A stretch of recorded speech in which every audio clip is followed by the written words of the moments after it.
Hey guys, in today's video I'm going to be teaching you about hunting for alpha. I was not planning to make this video, to be honest. I was quite happy just to do it myself and make a little bit of profit along the way.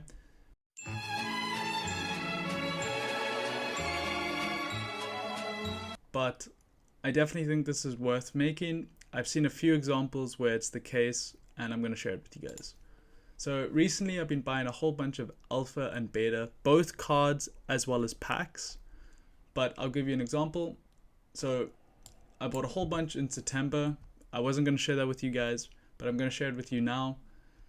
So I bought a card yesterday on the 9th of October. I bought a Spirit of the Forest Alpha Edition for $94.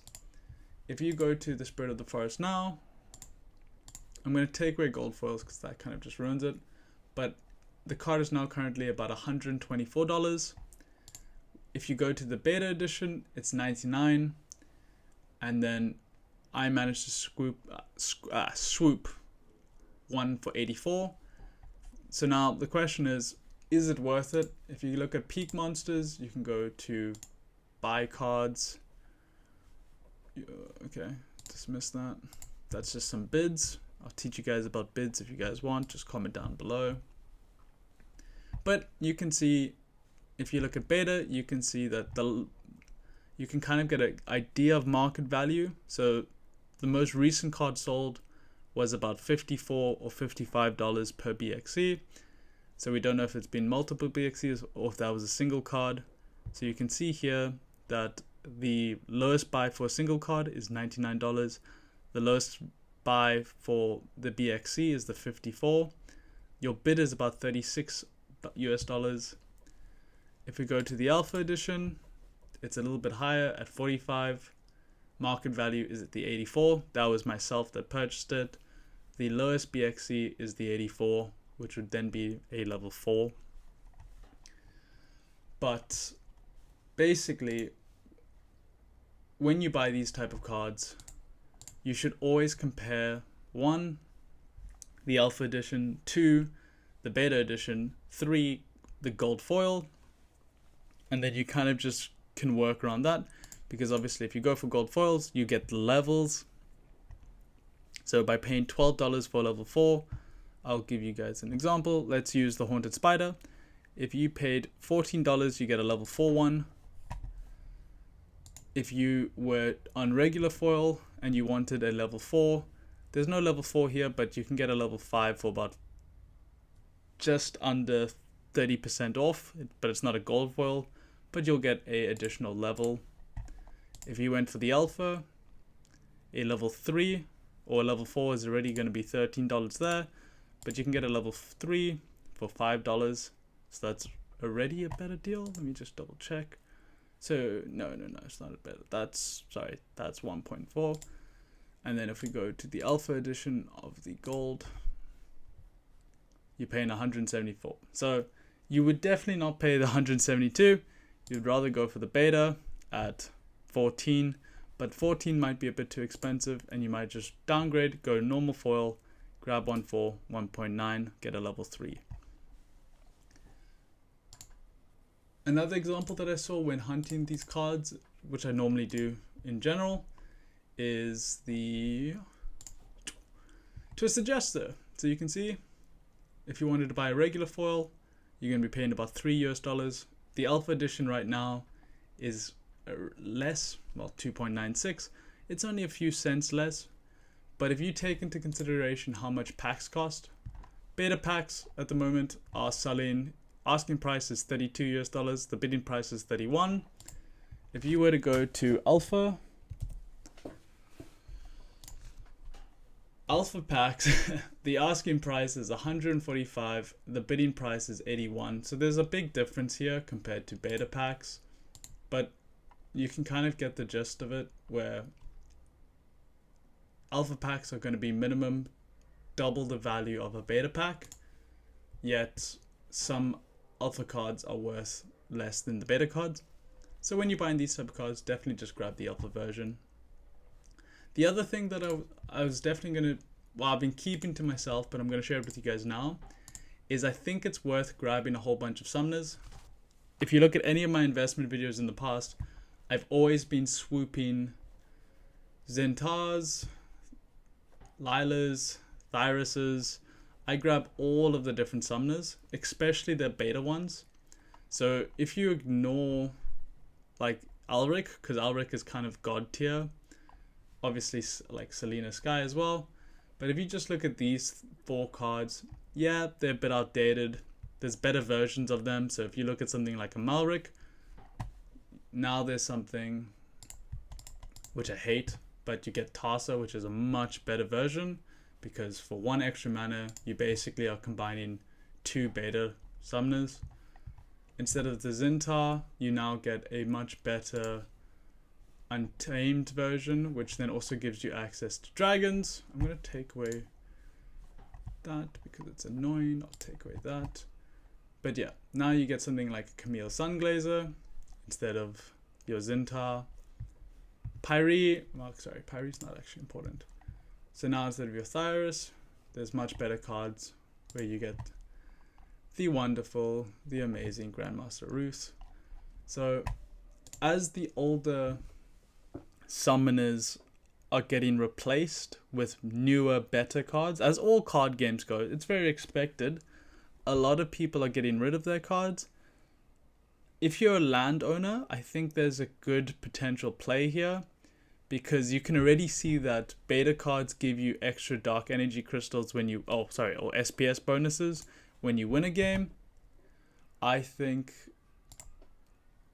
my theory and what I'm betting on is that when land comes out, and if it requires summoners to be placed on the land, summoners and monsters, I think there will be bonuses for older edition cards like beta, like alpha, in order to continue and give value to these type of cards. And of course, if it's going to be summoners, why wouldn't you just swoop up all of these cheap summoners? The other thing is, and the second hedge bet that I'm betting on, is that if and when, we definitely know that SPS rewards are coming to Guild Brawls. So if Guild Brawls rewards high SPS, and there's always going to be an alpha and beta fray, there's going to be somebody in your guild that needs to have these type of cards. And I'm just that person in our guild, so I'm just stocking up my own personal supply for that reason. Because I think, yeah, these cards are a lot more expensive than some of the newer cards, but if it basically guarantees you a spot in a guild, because you don't have to compete with all the Chaos Legion and Rift Watchers and modern players, it could be a good strategy or something good for your deck. And I think you can do it relatively low investment. You don't have to grab all the legendaries like I'm trying to, but it's definitely something to consider. So just going back to my peak monsters, if I go back to my Explorer market history. So I sold a Grum. Okay, so if we go back to September the 29th, you can see that so the last few purchases I made were not investments. These are purely for my deck. So I bought a Xander Foxwood, I bought a Mischief Mermaid, I bought the Serpent of the Flame, I bought the Fire Demon, Magi Sphinx, Cyclops, Dark Enchantress. I think it's only been 10 days, so I don't think I've lost too much money. I think I might have made some money, but we can check. I bought 3 Haunted Spirits. That's purely an investment. I think Haunted Spirit is a very underrated, or I think it's just one of the best 5 mana cards in the game. Bought a Jarlax, bought a Twisted Gesture at 2.2, bought a Thyrus, which is the Life Summoner, for $9. Defender of Truth, that's for the deck. Peacebringer level 3, and then 4 Kiara Lightbringers. So you can see that I've been stocking up. I still will continue to stock up. We might even spend some time now just checking out some buys. So I'll give you guys a rough idea of how I go through it. So I will always quickly click on the summoners and look at the summoners and go, okay, so, and see which ones roughly. The low end is typically $3, the high end will be 4. So we can see here that there's somebody that wants to sell at about $3, and then I will always quickly check and see if there's a discount on like a level 2 or a level 3, but there's no discount there. the Thyrus. There's no discount. It's straight away there at 3.5. So I skip. So you can see, if you guys remember the last investment video, so you'll get something like this where it's like, okay, you'll get a little bit of a discount if you buy a level 2, but nothing major. So then you can just skip. You kind of want, what you're looking to see is people that are impatient and that they will sell it to you at a level 8 BXC, but you only want 3 of them or 6 of them at max. And then you'll typically pay 30% less per BXC, and then you hope that you can then sell it at maybe 10% less than an individual card. And then you make that 20% profit. That's typically how my brain works. So you can see here, level 8, they want 2.1 or 2.4. So if we could find a level 2 or level 3 at 2.4, and then we could sell it at maybe 3.3, you just take that like 90 cents, $1 profit per BXC, and that's just how it works. So nothing good here. If you look at the epic summoners, just to give you an idea, the low end is typically $10 and the high end 20. So maybe it's not a good idea to buy these two right now, but it's definitely might be a good idea to swoop in and grab a Sia, and then you buy her at 13.6 and then you sell her at 20 if people are obviously willing to pay that. But the thing is, with beta cards, so I definitely like my alpha purchases, but if you look at a beta pack, beta packs are a bit weird right now, where they were at a low price of like $20 and then they shot up to 45, 50, and now they're declining again back down to 30, 31. But if you're spending $31 on a pack, obviously gold foils are what you're hoping for and what you're wanting, but legendaries right now, so the worst legendaries are 24, which is kind of nutty, because if you think about it, there's only a 1 in like 13 chance that you get a legendary card. Obviously you can get a much better legendary card, but I think legendaries worth under pack might always be a good buy. That's what I'm doing, at least. Let me know in the comments down below if I'm missing anything and what I should be buying. Catch you guys in the next one.